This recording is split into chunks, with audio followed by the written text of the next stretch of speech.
She changed the locks while I was gone.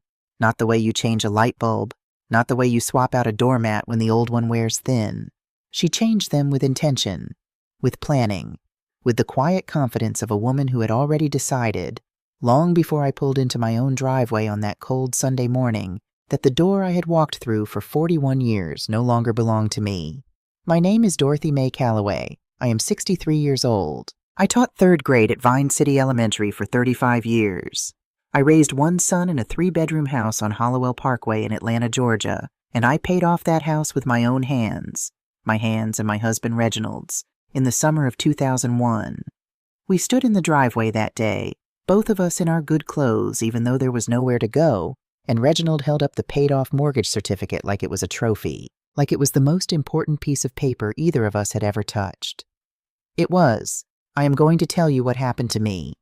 Not because I want your pity. Lord knows I have had enough of people's pity to last 2 lifetimes. I am telling you because I think some of you already know this story. Maybe not the details, but the feeling. That slow, creeping feeling of disappearing inside a place that is supposed to be yours. I want you to know what I did about it. The house was never fancy. 3 bedrooms, 1.5 bathrooms, low ceilings, hardwood floors that had been refinished twice and still told the truth about every place a chair had been dragged, every spot where a child had dropped something heavy. The kitchen faced east, which meant that every morning the sun came in low and golden across the countertop, and if you stood at the sink just right, it hit you in the face like a warm hand. Reginald and I bought it in 1983. We were both 29. Our son Darnell was 2 years old and convinced that every cabinet in the world existed solely for him to open and close repeatedly. The realtor, a thin man named Gerald with a mustache he was very proud of, told us the house needed some cosmetic attention. What he meant was, the kitchen appliances were avocado green, the bathroom had rust stains that had been there since the Johnson administration, and someone had wallpapered the master bedroom with a pattern of brown owls that Reginald said looked like they were judging us personally. But the backyard faced west, and in the evenings the light came through the pecan tree and laid itself down across the grass in long gold stripes. And the magnolia trees in the front yard, 2 of them, already tall when we moved in, bloomed white every spring like they were trying to say something important. We bought it. It took us 11 years to refinish the floors, 14 years to replace the avocado green appliances, and 22 years to finally scrape off every last one of those brown owls. But we did it all ourselves, on a teacher's salary and a mechanic's salary, and every improvement felt like something we had earned down to the bone. Reginald died on the back porch on a Tuesday morning in June 8 years ago. He was sitting in his old aluminum lawn chair, the kind with the woven plastic strips that leave a crosshatch pattern on the back of your thighs, drinking his 2nd cup of coffee and reading the sports section. I came out with a piece of toast and my reading glasses, and I knew before I even reached him. The way his head was resting, the way the paper had fallen. I sat down next to him. I didn't scream. I didn't run. I just sat there beside him in the morning sun for a few minutes, holding his hand, before I went inside to call anyone. The doctors said it was fast. I have held on to that.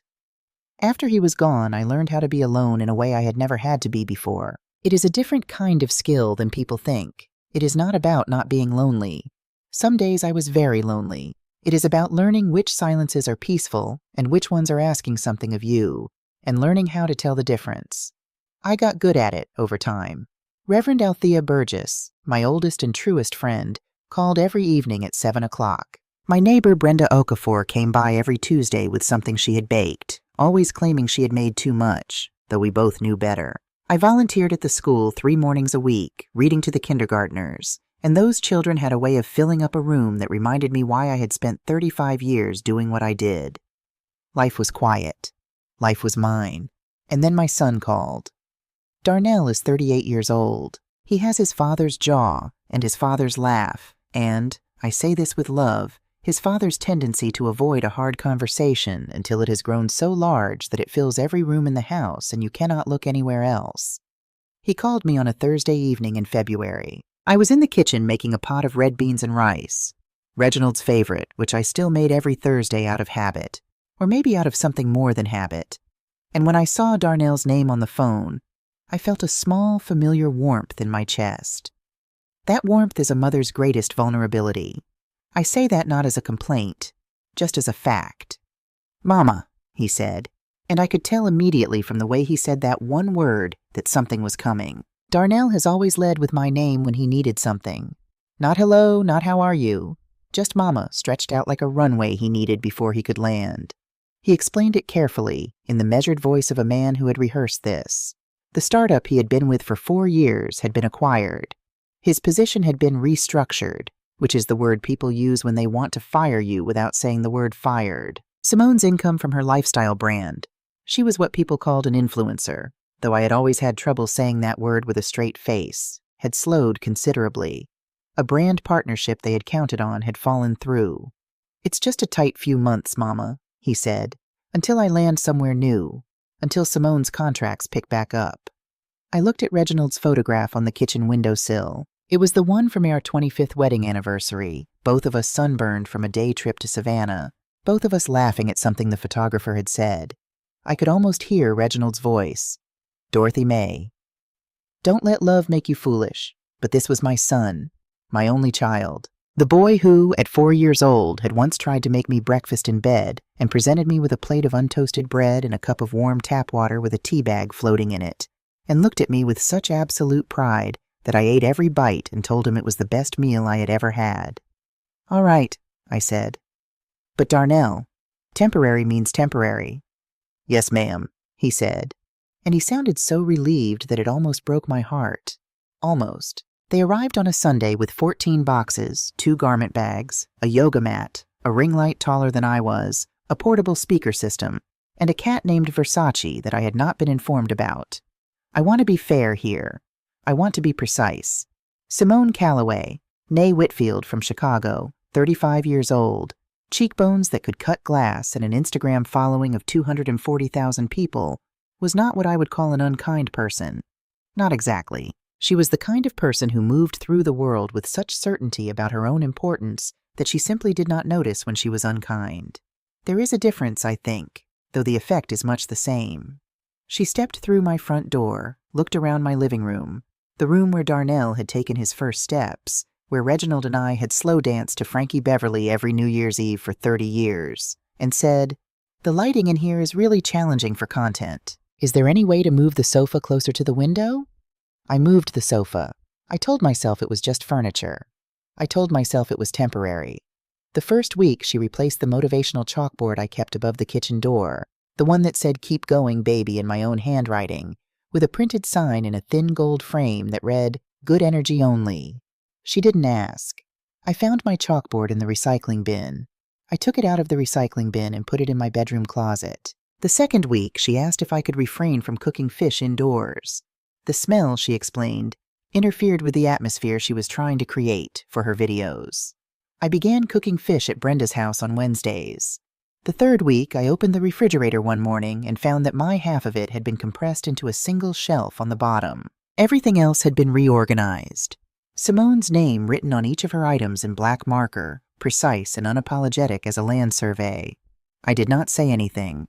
I moved my things to the bottom shelf. The fourth week, I went to the living room to retrieve a book I had left on the side table, and found that the embroidered piece that had hung on that wall for 30 years, the one my mother had made for me before she died, the one that read, "A house is wood and nail, a home is blood and love," was gone. I found it in the hallway, leaning against the wall near the coat closet, facing inward. "Oh," Simone said when I asked about it. She was sitting at the kitchen table editing video on her laptop, and she glanced up the way you might glance at someone who has interrupted you to ask where you put the scissors. "It was making the background look cluttered. It doesn't really match the aesthetic we're going for in here." The aesthetic. I picked up my mother's embroidery. I carried it upstairs to the attic. I wrapped it in a piece of flannel and set it on the shelf next to Reginald's old fishing tackle box. Then I came back downstairs, washed my hands at the kitchen sink, and started making dinner. I did not say one word. Darnell that evening asked me if I was okay. I told him I was fine.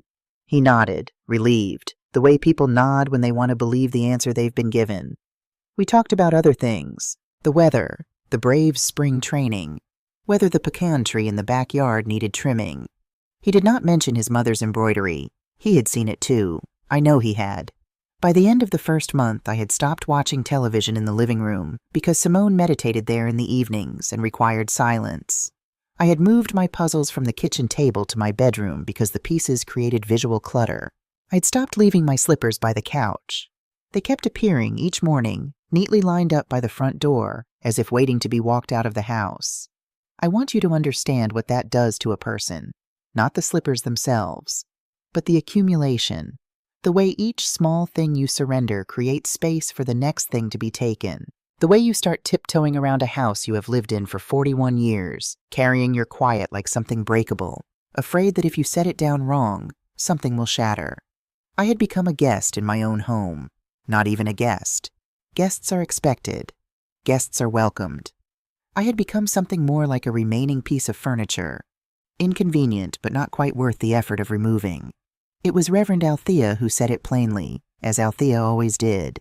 Dorothy May, she told me one evening on the phone, her voice carrying the particular weight of a woman who has shepherded a congregation through enough human folly to know it when she sees it. There are people who walk into someone else's house and slowly, quietly, begin to rebuild it into their own. They don't need a key. They only need the owner's silence. I didn't respond right away. I was looking out the kitchen window at my garden. The okra plants I had grown from seed every summer for 20 years. The collard greens that Reginald used to pick fresh on Sunday mornings. The 2 tomato cages leaning against the fence, waiting for spring. I hear you, Althea, I said. Do you? She said, not unkindly, just honestly. I'm thinking about it, I told her. After we hung up, I sat at the kitchen table for a long time. The clock above the refrigerator, the one Reginald had never gotten around to fixing, always running 15 seconds slow, ticked its quiet, imprecise rhythm. Versace the cat, whom I had in fact come to tolerate somewhat, sat on the windowsill and regarded me with the detached judgment that only cats and disappointed mothers have truly mastered. I thought about my mother's embroidery in the attic. I thought about Reginald's lawn chair on the back porch. Still there, at least. I thought about the bottom shelf of the refrigerator. I thought about my slippers by the front door every morning. I thought about the recycling bin. I thought about what it meant to own something. Not just legally, not just on paper, but in your bones. In the place where you know who you are and where you came from and what you will and will not allow. I had allowed quite a lot. I was still thinking about how to stop when Althea called 3 weeks later to tell me her arthritis had flared up badly and would I come stay for a few days.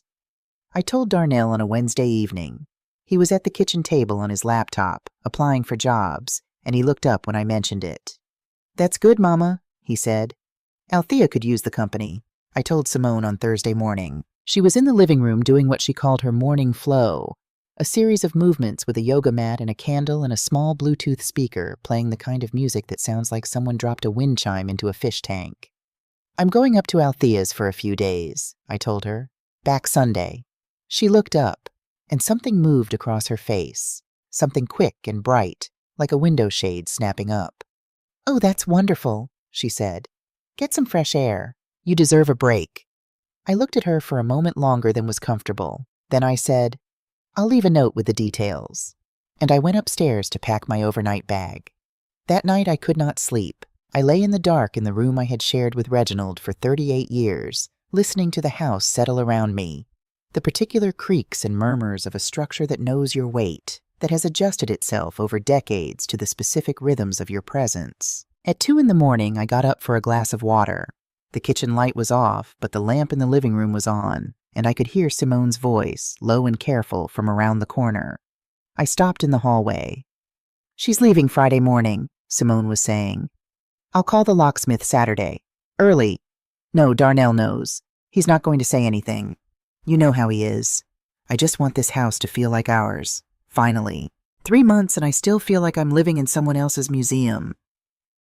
I stood in the dark hallway of my own home, in my nightgown, with my glass of water, and I listened to my daughter-in-law plan how to lock me out of my own front door. I did not make a sound. I went back to my room. I sat on the edge of the bed where Reginald and I had slept for 38 years. I set the glass of water on the nightstand, and I thought, with a clarity that surprised me with its calmness, about what I was going to do. In the morning, I fried eggs. I made biscuits. I set the table with the good napkins, Not the paper ones, the cloth ones I kept in the second drawer. Darnell came down first, and I watched his face when he saw the table set that way, and I watched him not quite meet my eyes. He knew. He had known, and he had said nothing, and he had sat at my table and eaten my biscuits and let it happen anyway. I poured him a cup of coffee. I sat across from him. I said, "I'm heading out around 9. "Okay, Mama," he said. "Drive safe." "I will," I said. And in my mind, quiet and certain as the roots of those 2 magnolia trees out front, I was already making a plan. I drove to Althea's that Friday morning with my overnight bag in the trunk and Earl Dupree's number written on a piece of paper in my coat pocket. Earl had been Reginald's friend since 1979. Short man, copper-colored, always wore suspenders regardless of the occasion. He had been a locksmith his entire adult life, and he was, Reginald always said, the most honest man in Atlanta, which was a high compliment from a man who did not give compliments carelessly. I had looked up his number in my old address book before I left, the address book I kept in my nightstand, the one with the soft green cover, the one that had never left that drawer in 15 years. It was there between Linda's pie crust, the real one, and Dr. Porter. Darnell's pediatrician, retired. Earl Dupree. His number had not changed. I drove north on 875 with the heat on and the radio tuned to the gospel station out of Marietta. Outside Atlanta, the landscape opened up. Red clay and pine trees. A sky so pale blue it looked like it hadn't finished deciding what color it wanted to be. I thought about my mother's embroidery in the attic, about my slippers by the front door, about Simone's voice in the dark. I just want this house to feel like ours, finally. I thought about 1983, and Reginald holding up that mortgage certificate. I thought about the brown owls we scraped off the bedroom walls. I thought about the summer we refinished the floors ourselves, on our knees for 3 weekends straight. Reginald's back giving him trouble the whole time, but neither of us willing to stop. I thought about what Althea had said. They only need the owner's silence. I was done being silent. I turned up the radio.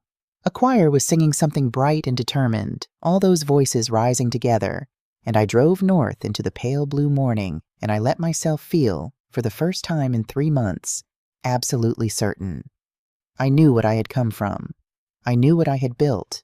And I knew, the way you know things that live in your bones and not just your head, that no one was going to take it from me, not without finding out exactly who Dorothy Mae Calloway was when she decided to stop being quiet. Althea lived in a 2-bedroom apartment in Marietta, 40 minutes north of Atlanta, on the 3rd floor of a building that smelled like pine cleaner and somebody's good cooking at all hours of the day. She had lived there for 12 years, ever since she sold the house she and her late husband Robert had shared, and she had made it into something warm and particular. Shelves of theology books with cracked spines, a quilt on the couch that her grandmother had made, photographs of her congregation covering nearly every surface like a testimony. She met me at the door in her housecoat and her reading glasses, moving slower than I liked to see, her right hand wrapped around a cane she had only recently agreed to start using. Arthritis had been working on her joints for years, patient and persistent as water on stone. "Dorothy Mae," she said, and held out her free arm. I walked into it and held on longer than I usually would have. She didn't say anything about that. Althea has always known when to speak and when to simply be present, which is perhaps the most underrated skill a human being can possess. We sat at her kitchen table and she made chamomile tea and I told her everything. Not the summarized version, not the version designed to make it seem more manageable than it was. All of it. The embroidery in the attic, the slippers by the front door, the bottom shelf of the refrigerator, Simone's voice in this dark hallway, low and certain. "I'll call the locksmith Saturday. Early." Althea listened without interrupting. She held her tea with both hands and looked at me steadily across the table, and when I was finished, she was quiet for a long moment. "Darnell knew," she said. It wasn't a question. "Yes," and said nothing. "He ate my biscuits and said nothing." Althea set her cup down. "Dorothy Mae, what are you going to do?" "I'm going to let them do it," I said. She raised her eyebrows. "I'm going to let them change the lock," I said, "and then I'm going to change it back." Althea looked at me for a long moment. Then she picked her cup back up. "Earl Dupree," she said. "Earl Dupree." She nodded slowly, the way she nodded when a sermon was going somewhere she approved of. "And then?" "And then I'm calling Howard Lattimore." At that, something shifted in Althea's expression. Not surprise. something quieter than surprise. The look of a woman who has prayed for a friend for a long time and is watching the prayer begin to answer itself. "Good," she said simply. "It's about time." We spent 2 days together, Althea and I, moving at the pace her joints required. Slow mornings, afternoon naps, evenings on her small balcony wrapped in blankets watching the lights of Marietta come on one by one. We talked about everything and nothing. Her congregation, the new young minister she was mentoring, a book we had both read separately and wanted to argue about. Robert, her husband, gone 6 years. Reginald. We talked about our children the way mothers of a certain age talk about their children, with love that has survived disappointment, which is a different and deeper thing than love that has never been tested. "He's a good man," I told her about Darnell. "He's a good man who learned somewhere along the way that keeping the peace is the same thing as doing right. And those are not the same thing. Not even close." "No," Althea agreed. "They are not." Reginald always said Darnell had too much wind in him and not enough roots. I looked out at the lights below. I used to argue with him about that. I don't anymore. "The roots can still grow," Althea said. "It's not too late for roots." I thought about that. I thought about my magnolia trees out front, how slow they had been to establish themselves, how for the first 3 years we had worried they might not survive. And then one April morning we looked out, and both of them were blooming white and extravagant and completely committed to the business of living. "Maybe so," I said. On Saturday evening I was sitting on Althea's couch reading when my phone buzzed. A text from a number I didn't recognize. It said only, "Job complete, 2 new keys cut. Let me know if you need anything else." Below it was a name, Secure Lock Pro. I turned the phone face down on the cushion beside me. Althea looked up from her book. She read my face the way she had been reading my face for 40 years. "It's done?" she asked. "It's done." She returned to her book. "Then sleep well tonight," she said. "Tomorrow's going to be a long day." I left Marietta at 5:30 Sunday morning. I had not slept particularly well, but not from distress, more from the particular alertness that comes when your body understands that something important is about to happen and wants to make sure you are paying attention. I had lain in Althea's guest room in the dark and thought through every step of what I intended to do, and by the time the sky began to lighten, I was dressed and had my bag by the door. Althea was already up. She was at her kitchen table with her Bible open, her reading glasses on, a cup of tea steaming beside her. She looked up when I appeared. "You don't have to come with me," I told her. She hadn't offered. I knew she wouldn't be able to with her hip, and I wouldn't have let her anyway. But I said it. "I know I don't," she said. "You don't need me there. You never did." She reached out and squeezed my hand across the table. "Call me when it's done." "I will." "Dorothy May." I looked at her. "You stand straight," she said. "You hear me? You stand straight the whole time." "Yes, ma'am," I said, and I meant it. I drove south on I-75 as the sky turned from dark blue to the particular pale gray of early morning in Georgia, that color that hasn't committed to anything yet but is leaning toward light. The gospel station was still playing. I turned it down low, just enough to feel it rather than hear it. I had Earl Dupree's number in my phone now. I had added it before I left Atlanta on Friday, just as I had planned. I called him at 6:45. He picked up on the second ring. Earl had always been an early riser. Reginald said it came from years of emergency lockout calls at all hours. Your body eventually just decided sleeping past 6 was a luxury it couldn't afford. "Earl," I said, "it's Dorothy Calloway, Reginald's wife." A pause. Warm. "Dorothy May. Lord have mercy. How long has it been?" "Too long," I said. "Earl, I need a favor. I need you to meet me at my house this morning.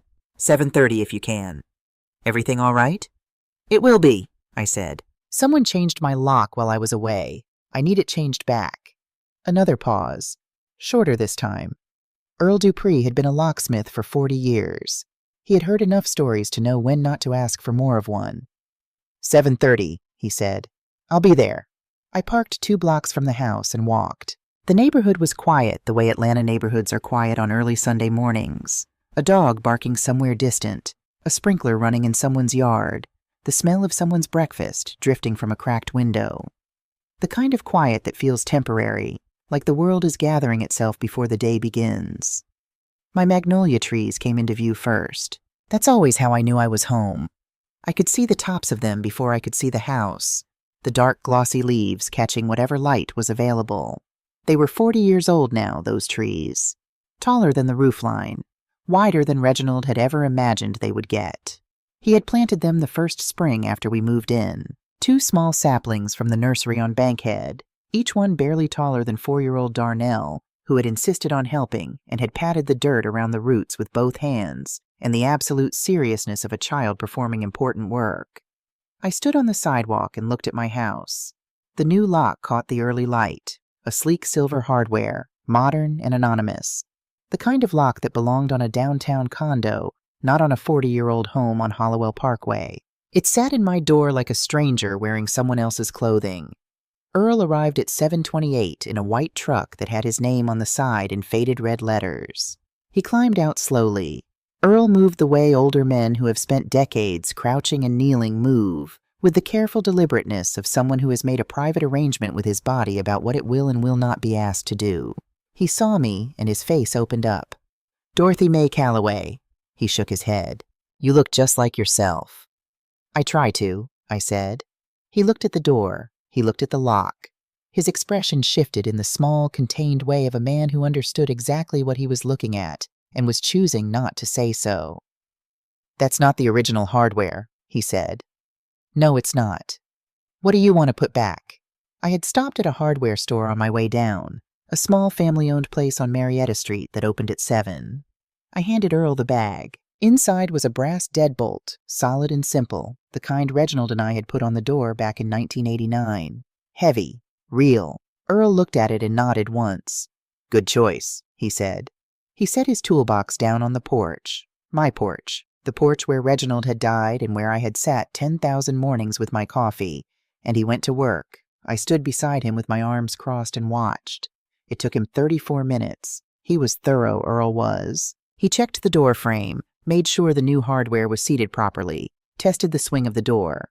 When he was done, he handed me 2 keys on a small ring. "You want a third?" he asked. "No," I said. 2 is enough." He packed up his tools. He looked at me the way men of his generation look at women of a certain age who are standing their ground, not with pity, not with admiration exactly, but with a kind of quiet recognition, the look of someone who has seen this before and knows how it goes. "Reginald would have handled this differently," Earl said. "Reginald's not here," I said. "No." He picked up his toolbox. "That's why you are." He walked back to his truck. I stood on my porch with 2 keys in my hand and the new brass lock gleaming in the morning light, and I put the key in, and I turned it, and my front door opened. The house smelled different. That was the first thing. Lavender something. A diffuser, I would later learn, that Simone ran constantly in the main room. Underneath it, something synthetic and floral that I associated with the particular kind of expensive that is designed to make you feel like you are somewhere better than where you are. My house had always smelled like coffee and wood, and on good days, whatever was in the oven, it had smelled like us. It did not smell like us anymore. I stood in the front hallway and let it land. Then I went to work. I started in the living room.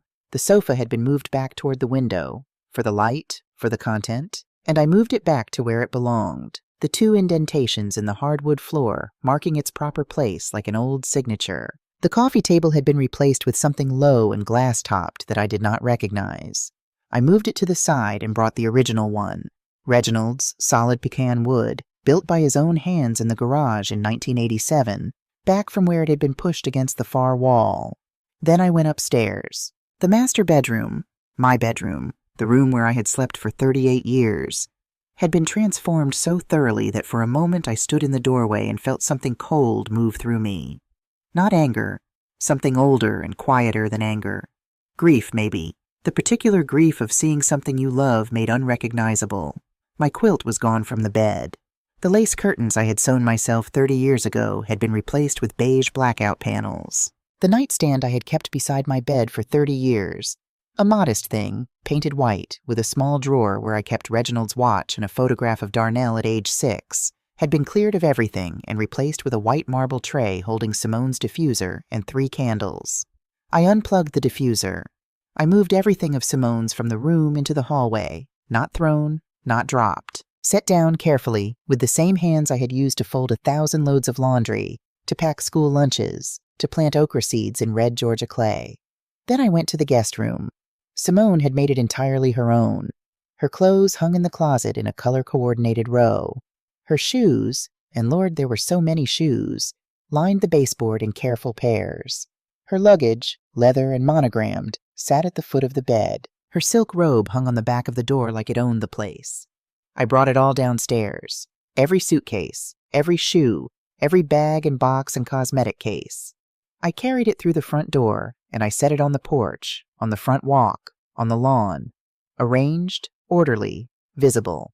Not as an attack, as a fact.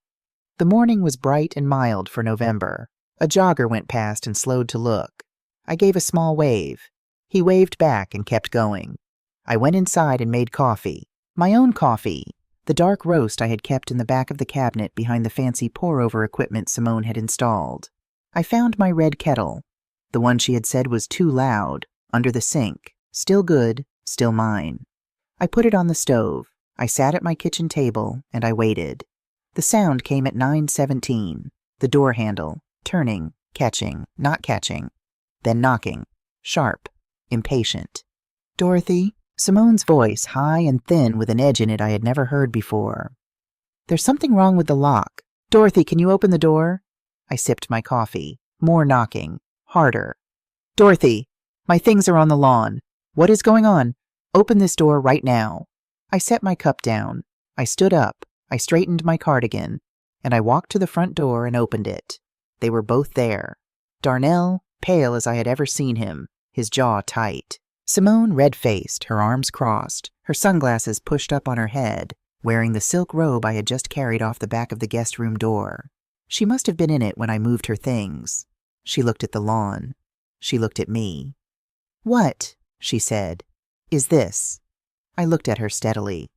"Those are your things," I said. "I've set them outside.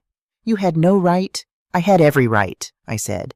"This is my home. My name is on the deed. My name has been on the deed since before you were old enough to drive." "Mama," Darnell stepped forward. His voice was careful, the way you are careful with something you think might break. "Mama, let's just talk about this. There was a misunderstanding." "There was no misunderstanding," I said. I looked at him, and I made myself look at all of him. Not the baby, not the boy, not the version of him I kept preserved in my heart like something in amber. The man standing on my porch in November, who had known what his wife was planning, who had eaten my biscuits and said drive safe and let it happen anyway. "You knew," I said, quiet, even. "You knew she was going to change the lock, and you chose not to tell me, and you chose not to stop it." His mouth opened, closed. "I slept in my car, Darnell," I said. "Your 63-year-old mother slept in her car in a parking lot because you did not find the courage to make one phone call." The silence that followed was the kind that fills up every corner of a space, leaves no room for anything else. Simone spoke first. Her voice had changed. Some of the sharpness had gone out of it, replaced by something more careful. "I didn't think you'd be back until noon," she said. "You said Sunday, but you didn't say what time." "I said Sunday by noon," I said. "It was 8 in the morning." "Well, I didn't—" "You planned this before I left," I said. "I heard you. Wednesday night. I heard you on the phone." Her face went very still.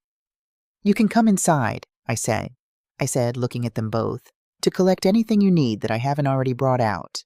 You have 30 minutes. After that, you'll need to schedule a time to come back for the rest, and I'll be present when you do." "Where are we supposed to go?" Darnell asked. His voice had lost its careful quality. There was something raw under it. "I don't know," I said. "But that's a question you should have asked before you decided I didn't need a place to sleep." I stepped aside. I held the door. After a moment, they walked through it. I did not follow them through the house. I returned to the kitchen and stood at the window, looking out at my garden. The okra stalks, cut back for winter. The tomato cages leaning patient against the fence. The pecan tree, bare now, its branches making their particular intricate pattern against the November sky. Reginald had loved that tree. He had loved standing under it in summer when it was full and green, loved picking up the pecans in fall, loved the way it changed with the season and stayed itself through all of it. "Roots, Dorothy," I could hear him saying. "That's all it is. You know where your roots are. You know who you are."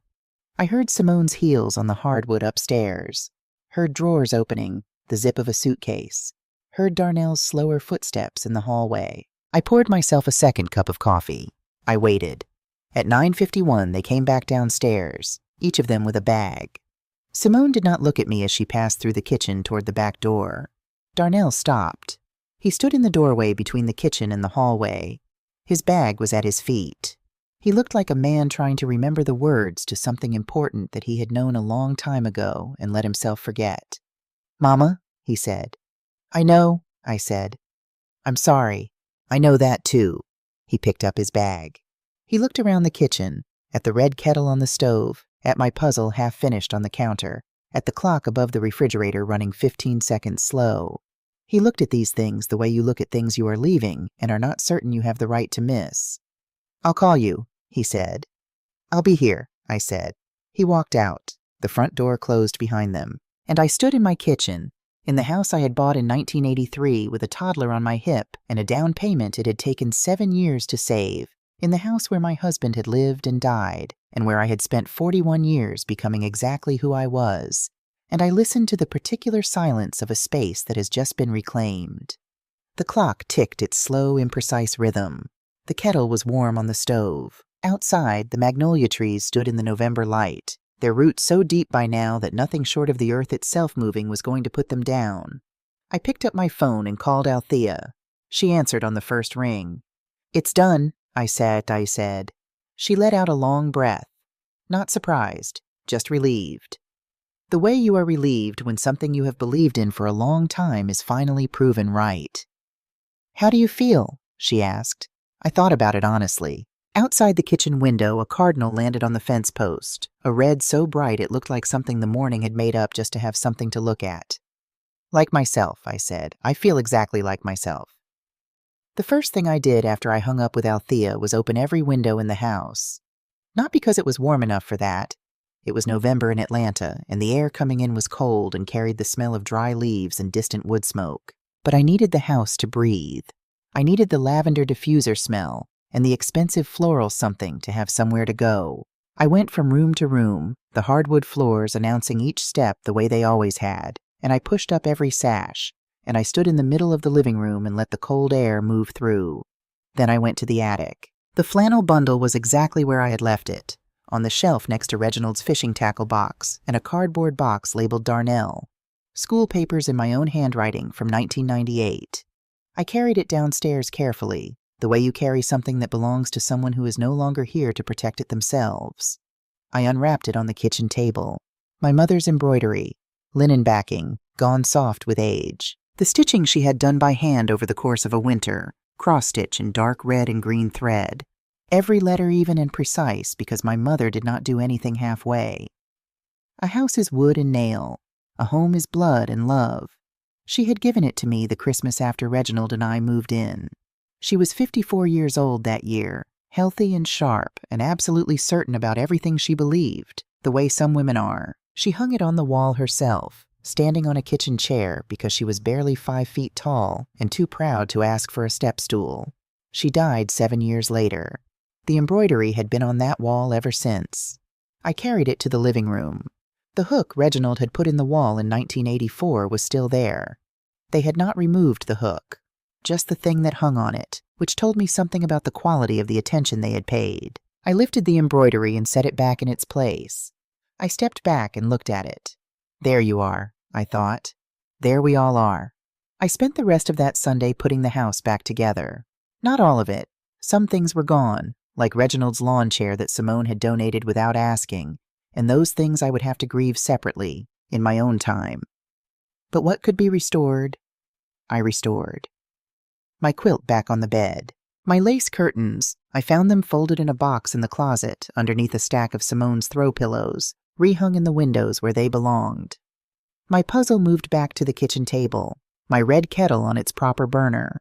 I found my address book in the nightstand where I had always kept it, untouched. I found the small framed photograph of Reginald and me on our 25th anniversary, which had been moved from the kitchen windowsill to the back of a shelf in the pantry, and I brought it back to the window where the light could find it. I found, in the kitchen drawer where Simone had organized the mail, 9 envelopes addressed to me that had been opened and neatly restacked. 2 of them were from the county tax assessor's office. 1 was from my bank. 1 was from Howard Lattimore's firm, a standard annual correspondence about my estate documents. I sat down at the kitchen table with those 9 envelopes and I read every one of them carefully. Then I called Reverend Althea back. "Althea," I said, "Simone was opening my mail." A silence. "How much of it?" "9 pieces that I've found so far. 2 from the tax assessor." Another silence, longer. "Dorothy May, call Howard Lattimore first thing tomorrow morning." "That was already the plan," I said. "Good." A pause. "Is there anything in those letters that concerns you? From a legal standpoint?" I thought about the 2 letters from the county assessor. One was routine, annual property tax statement, paid as it always was on time. The other was a response to an inquiry I had not made. "Dear Ms. Calloway, thank you for your interest in the process for adding a co-owner to a residential property deed. Please find attached the required forms and documentation." I read that sentence to Althea. The silence on her end was very still. "She hadn't filed anything," I said. "The forms are blank. She had requested them, but nothing was submitted." "Because you came back before she had time." "Yes." "Dorothy." Althea's voice was careful and firm, the voice she used when she was about to say something she needed you to hear completely. "You call Howard Lattimore tonight. Not tomorrow. Tonight." Howard Lattimore had been my lawyer since 1994, when Reginald and I had updated our wills after Darnell was born. He had handled Reginald's estate after he passed, quietly and competently, and he had the particular quality I valued most in a professional. He treated me like I was intelligent. He answered his cell phone on the 4th ring, with the slightly cautious tone of a man who checks the caller ID before picking up on a Sunday evening. "Dorothy Calloway," he said. "It's been a while." "It has, Howard. I'm sorry to call on a Sunday." "Don't be. What's happening?" I told him. All of it, in the same careful and factual way I had told Althea, because Howard was a man who worked better with facts than with feelings, and I had enough clarity by then to give him exactly what he needed. He listened without interrupting, which was one of the things I had always appreciated about him. When I finished, he was quiet for a moment. "The inquiry to the tax assessor's office," he said. "Do you still have that letter?"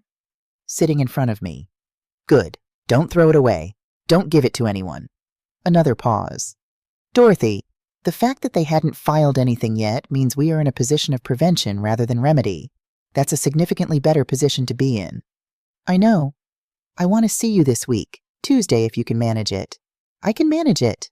"We're going to update your will, add explicit protections to the property deed, and document everything that's happened. All of it. The opened mail, the inquiry letter, the lock change, everything."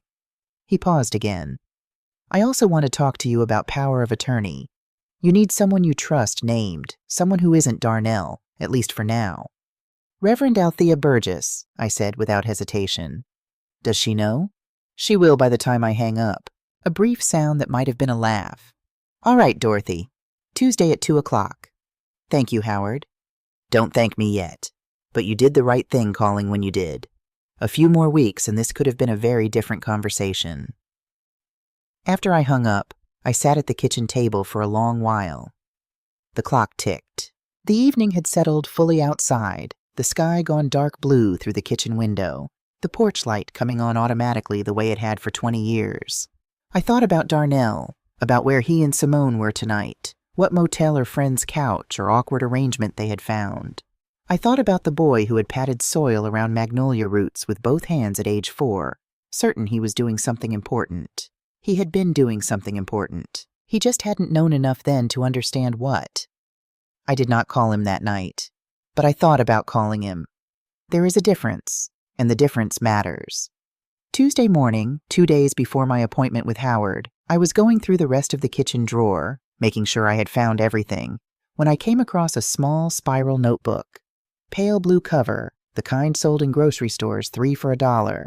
It was not mine. I recognized Simone's handwriting from the labels she had put on the refrigerator shelves. Precise, stylized, each letter slightly more deliberate than natural handwriting tends to be, the penmanship of someone who was conscious of being seen. I should not have read it. I want to be honest about that. I know I should not have read it. I read it. It was not a diary. It was more like a planning document, notes about the house, about what she intended to do with each room, paint colors and furniture, and the names of contractors she had apparently already contacted about renovating the kitchen. There were budget figures, there were timelines, and on the third page, a note that stopped me cold. Check with Deed. His name needs to be on it before anything else moves forward. He said his mom would never notice if we just... The sentence stopped there. Incomplete. Maybe she had been interrupted. Maybe she had thought better of finishing it in writing. I sat at the kitchen table holding that notebook, and I felt something move through me that was not quite any of the emotions I might have expected. Not rage, not betrayal exactly. The betrayal I had already known about and already accounted for. Something more like the cold, clarifying sensation of a final piece falling into place. His name needs to be on it. Darnell, my son, whose name was not on my deed, whose name had never been on my deed, who had apparently been a part of this conversation, he said, and had said nothing to me about any of it. I set the notebook on the table next to the letter from the tax assessor. Then I picked up my phone and I called Darnell. He answered after 2 rings, his voice carrying the careful, slightly braced quality it had held every time we had spoken since Sunday. "Mama, I need to ask you something," I said, "and I need you to answer me honestly." A pause. "Okay. Did you and Simone discuss putting your name on my deed?" The silence that followed was 3 seconds long. I counted them. "Mama, yes or no, Darnell?" Another second. "It came up," he said. "She brought it up. I told her it wasn't something we could just do without you knowing." "But you didn't tell me she had brought it up." "I didn't think she was actually going to..." "Darnell," I kept my voice level. I had decided before I called that I was going to keep my voice level. "I found her notebook. I know what she was planning, and I know that you knew about it." The silence this time was different, heavier. "I'm sorry, Mama," he said quietly. "I know you are," I said. "I'll talk to you soon." I hung up. I sat with the notebook and the letter for a moment longer. Then I put them both in a folder and wrote Howard. Tuesday on the tab. Howard's office still smelled like leather and printer ink, and Howard himself had aged in the ways good lawyers age. More gray, more quietly certain, more sparing with words that didn't need to be said. He reviewed everything I brought him without changing his expression, which was itself a kind of reassurance. "She hadn't submitted anything," he confirmed, setting down the tax assessor letter. "And without your signature, she couldn't have. Georgia law is clear on that." "I know," I said. "But the intent was there. Documented." He tapped the notebook with one finger. "And your son's awareness of the discussion, even if he claims he discouraged it, is relevant." "I'm not trying to get anyone in legal trouble," I said. "I want the house protected. I want my documents in order. I want to make sure this cannot happen again. Not this specifically, but any version of this." Howard nodded. "We'll update the will with explicit language about the property. We'll add a restriction that requires your written, witnessed consent for any transfer, addition, or modification of ownership.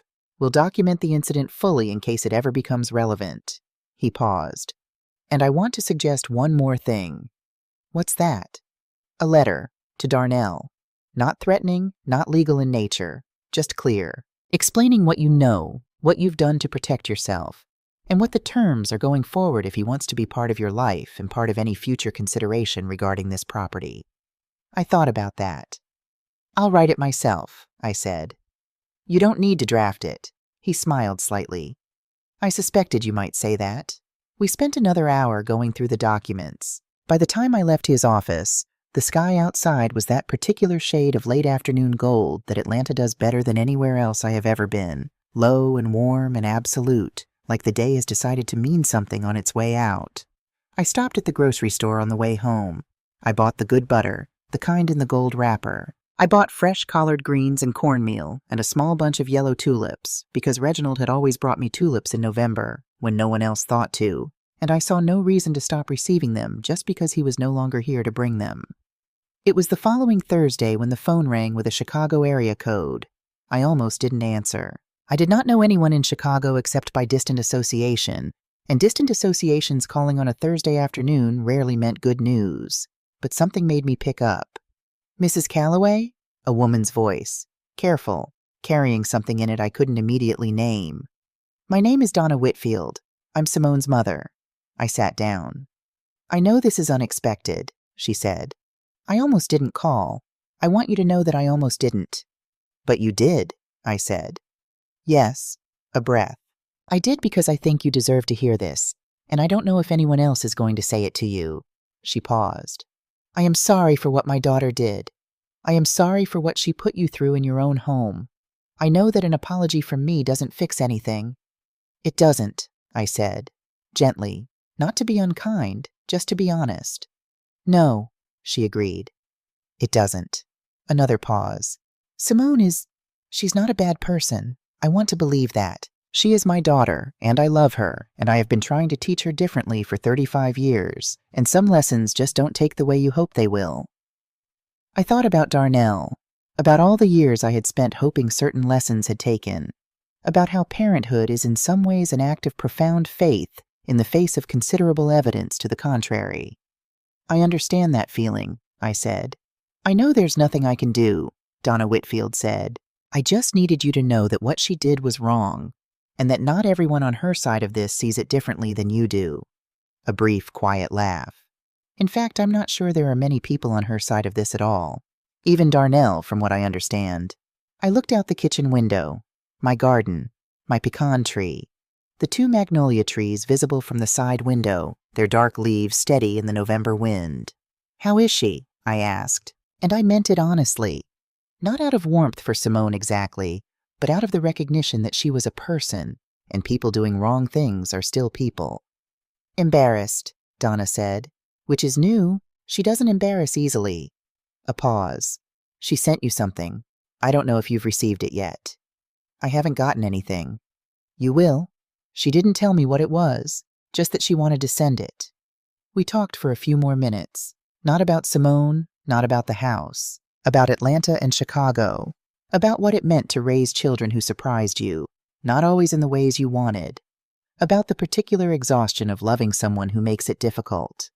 When we hung up, I sat at the kitchen table for a long time. I had not expected that call. Of all the things I had prepared myself for in the days since Sunday, a phone call from Simone's mother expressing regret was not among them. It reminded me of something Reginald used to say. Dorothy May, people will surprise you. Not always pleasantly, but sometimes. Sometimes. The package arrived 2 days later. Small, brown-wrapped Chicago postmark. Inside was a velvet pouch, small and blue, and inside the pouch was a locket. Gold-plated, delicate, the kind you buy for sentiment and not for value. I opened the clasp carefully. One side held a photograph. Me, younger, perhaps 15 years ago, holding Darnell's arm at some family occasion I couldn't immediately place, both of us laughing at something out of frame. I looked happy in the photograph. I looked like someone who had not yet learned what it felt like to sleep in her car outside her own house. The other side was empty. There was no note, just the locket. I held it for a long time. I thought about what Clara, Althea, had said once, about gestures. A gesture is only worth what follows it. Simone had sent this without words, without explanation, without asking anything. Maybe that was the best she could do. Maybe it was the beginning of something more. Maybe it was the end of something that needed ending. I didn't know. I set it on the kitchen table next to the sugar bowl, and I left it there, and I let it mean whatever it was going to mean in its own time. Darnell knocked on my door on a Sunday afternoon, 3 weeks after the morning I had set Simone's things on the lawn. I saw him through the window before I answered, standing on my porch in a jacket too light for the weather. No Simone, hands empty. No flowers, no food, no peace offering of any kind. Just him, in the cold, looking at the door like a man who wasn't sure he still had the right to knock on it, but had decided to knock anyway. I let him knock twice before I opened it. He looked tired. Not the tired of a bad night's sleep, but the tired of someone who has been doing significant internal work and finding it harder than he expected. His face had a quality I hadn't seen in some years. Something stripped of its usual smoothness, something that looked unexpectedly like his father at 42, when Reginald had gone through his own season of reckoning and come out the other side quieter and more himself than he had been before. "Can I come in?" he asked. I stepped aside. He sat in the living room, on the sofa, not in any chair that could be construed as claiming territory, and he looked at my mother's embroidery on the wall, and I saw something move across his face when he saw it back in its place. He looked at it for a moment longer than was casual. I sat in the armchair across from him. Between us, Reginald's pecan wood coffee table, solid and unhurried and exactly where it belonged. "I've been trying to figure out what to say," Darnell began. "Take your time," I said. "See," said. "I'm not going anywhere." He looked at his hands. "I've been thinking about who I've been. In this house. To you. For the last few years, really. Not just these past months." He paused. "I think I've been telling myself a story where I was managing a difficult situation, where I was in the middle, doing my best, where everybody had some fault and I was just trying to keep things together." He looked up, but that's not what was happening. "No," I said. "It wasn't. What was happening was that I kept choosing her comfort over your dignity, over and over, and I told myself it was balance, but it wasn't. It was just easier." He said the word like it tasted bad. "She had strong opinions, and she expressed them loudly, and you were quiet and accommodating, and so I just kept going in the direction of least resistance." I looked at my son. This man who had once been so small that I could hold him with one arm, who had learned to tie his shoes at this table, who had cried on this couch when his first serious girlfriend broke his heart at 17, and I had sat beside him and said nothing, because sometimes saying nothing is the most loving thing you can do. "I'm not asking you to choose between us," I said. "I'm not asking you to stop loving your wife, or to see her as a villain, or to come back here and act like the last 3 months didn't happen. I'm asking for something simpler than any of that." "What?" he asked. "I'm asking you to be a man who knows who his mother is," I said. "Not what I can provide, not what I'm willing to give. Who I am. After 63 years of living, after 35 years of teaching other people's children, after 41 years in this house, who I am." He was quiet. "Do you know?" I asked. He looked at me for a long time, and in his face I watched something happen, a slow, effortful process, like a door that has been painted shut for years being worked open joint by joint. The kind of opening that doesn't make a dramatic sound, just gives finally, under sustained and honest pressure. "You're the person who made this house a home," he said quietly. "You and Daddy. And when Daddy was gone, just you. And I moved in here and let someone take that apart piece by piece, and I didn't say a word." His voice had roughened. "I'm ashamed of that, Mama. I want you to know I'm genuinely ashamed. I let that sit. Let him sit in it too, because shame that leads somewhere is worth feeling fully." "Are you and Simone still together?" I asked. "I don't know yet," he said honestly. "We're talking. There are things that need to be said between us that have needed to be said for a while. Things that aren't about you." He paused. "I don't think she's a bad person." "I don't either," I said, and meant it. "But intentions and impact are different things, and she impacted me badly. And you let her. Both of those things are true." He nodded. "The will has been updated," I said.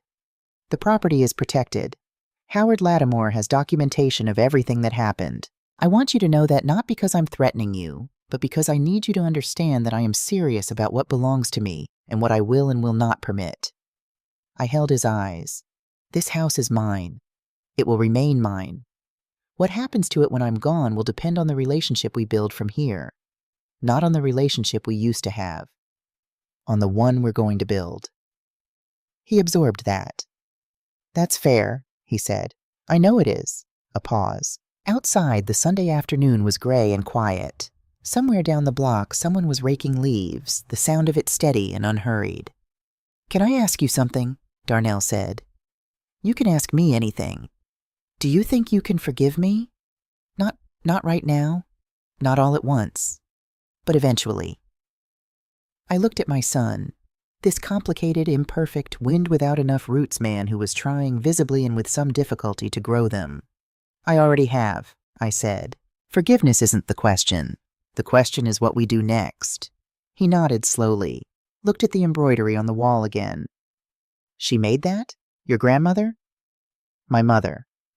"I didn't know that." "There's a great deal you didn't know," I said, not harshly, just truthfully. That's part of what we're going to fix. He stayed for 2 hours. We talked. Really talked. The way we had not talked in years. The way I had stopped expecting we would talk. About Reginald. About what Darnell remembered of growing up in this house. About the magnolia trees he had helped plant, though he didn't remember doing it. About what he wanted his life to look like, separate from what Simone wanted, which was a question he admitted he had stopped asking himself. When he stood to leave, he looked around the living room one more time. At the embroidery. At the pecan wood table. At the photographs restored to their places. "It looks like itself again," he said. "It always was itself," I told him. "It just needed the people who didn't belong here to leave." He hugged me at the door, carefully at first, the way you hug someone you're not sure will accept it. And then, when I put my arms around him, properly, the way a son hugs his mother when he has been away for a long time. Not in distance, but in the way that matters more. "Next Sunday," I said when he pulled back. 10 o'clock. "I'll make your grandmother's biscuits and gravy." He smiled. It was the first real smile I had seen from him in months. Unguarded, surprised into existence by something he hadn't expected to feel. "I'll be here," he said. "I know you will," I said. And I closed the door. Not against him. Simply behind him. The way you close a door when someone has left and you are at peace with both the leaving and the returning. That evening, I went to the attic one more time. I came back down with a small cardboard box. Darnell, age 10 to 14, written on the side. Inside, under old school papers and a deflated football and a photograph I had nearly forgotten, was a picture of Darnell at 12 years old, standing in this driveway, one hand on the handlebars of his first real bicycle, grinning with his whole face, his whole body, his whole being. Reginald stood behind him, one hand on Darnell's shoulder, looking at his son with an expression so purely proud it was almost hard to look at directly. I sat on the edge of my bed and held that photograph for a long time. Then I opened Simone's locket, the empty side. I slid the photograph in. It fit as if the space had been made for it. I lit a candle that evening, the cinnamon one Clara from church had given me for my birthday, the one Simone had once called dated. I set it on the kitchen windowsill and let it burn. Outside, the Atlanta evening was settling in cold and clear, the kind of night that reminds you winter is honest even when it's uncomfortable. I sat at my kitchen table and I wrote, not to Darnell, not to Simone, not to anyone living. "Reginald, I want you to know that the house is all right. I want you to know that I am all right. Better than all right. I want you to know that the magnolia trees are still standing and the pecan tree is still holding its own, and the floors still creak in the same 3 places they have always creaked, and I think they always will. I handled it. I handled it the way you taught me to handle things, not with noise, but with steadiness, not with anger, but with clarity. You always said those were my best qualities. I didn't believe you for a long time. I believe you now. I'm sorry it took losing you to find out who I was without someone to hold me up, but I have found it, and I'm not letting it go again. The house knows. These walls know. The roots know. All my love. Always, Dorothy May." I folded the letter and put it in the box with the deed, with Howard's updated documents, with the letter from the tax assessor and Simone's notebook and all the evidence of everything that had happened and everything I had done about it. I closed the box. I put it back under the bed where it had always lived, where it would stay, where anyone who needed to find it would find it. Then I blew out the candle, turned off the kitchen light, and walked through my house in the dark the way I had walked through it 1,000 times, knowing every step, every creak, every place where the floor dipped slightly toward the east side of the hallway, every sound the house made when it was settling into the night. I knew this place. I had always known this place. It knew me back. Darnell came the following Sunday, and the Sunday after that. We did not fix everything. You do not fix 40 years of accumulated distance and the particular damages of the last several months in a handful of Sunday mornings over biscuits and gravy. But we began, and beginning, when it is honest and mutual, and without the performance of things being better than they are, is everything. Simone I did not hear from directly, except for the locket. I did not reach out to her. There was a time for that. Maybe, somewhere ahead.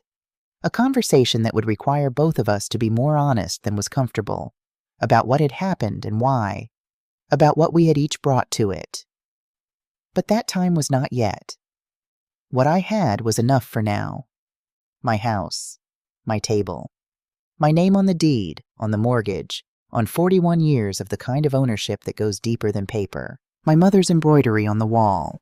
My son at my kitchen table, learning, slowly and imperfectly, how to be someone his father would recognize. My magnolia trees out front, their roots sunk so deep by now that the earth itself would have to move to shake them. I have lived in this house since I was 29 years old. I have loved in it, and grieved in it, and raised a child in it, and buried a husband and remade myself in it, more than once. I know every inch of it the way you know your own face, not because it is perfect, but because it is entirely and completely yours. No one takes that from you without your permission, and I had withdrawn my permission. I want to tell you something, if you have stayed with me this long. Something I did not fully understand until I was standing on my own porch with 2 keys in my hand and a brass deadbolt that clicked with the weight of everything I had spent 41 years building. You are allowed to take up space, not just in a house, in a life, in a family, in the room where you have always sat, at the table where you have always eaten, in the conversation where your voice has always belonged. You do not owe anyone your silence. You do not owe anyone the bottom shelf of your own refrigerator. You do not have to pack your things into a box and carry them to the attic so that someone else can find the aesthetic pleasing. You are allowed to say, "This is mine. I built this. I am still here." You are allowed to stand straight. Althea told me that. Stand straight the whole time. I did, and I will. The following spring, the magnolia trees bloomed the way they do every year, extravagant and unhurried and completely certain of themselves. White flowers opening against the April sky like something that has been patiently waiting all winter to say what it needs to say. I stood on my porch on a Sunday morning with my coffee and watched them bloom. Darnell's car turned onto the block at 9:58. I could see it from the porch. He parked in the driveway, his father's driveway, the one Reginald had sealed and resealed every few years, the one with the faint tire mark from a bicycle accident in 1993 that never quite faded. He got out. He looked up at the magnolia trees. He stood there for a moment, looking at them the way you look at something you have always known was there but are seeing, perhaps for the first time, clearly. Then he looked at me on the porch. I raised my coffee cup. He smiled, that unguarded smile, the one that had surprised him into existence a few months ago, and seemed to be finding its way back more easily now. He walked up the path between the 2 magnolia trees, under their wide white branches, and came up the porch steps, and I held the front door open for him. My son, my home, my roots, still holding.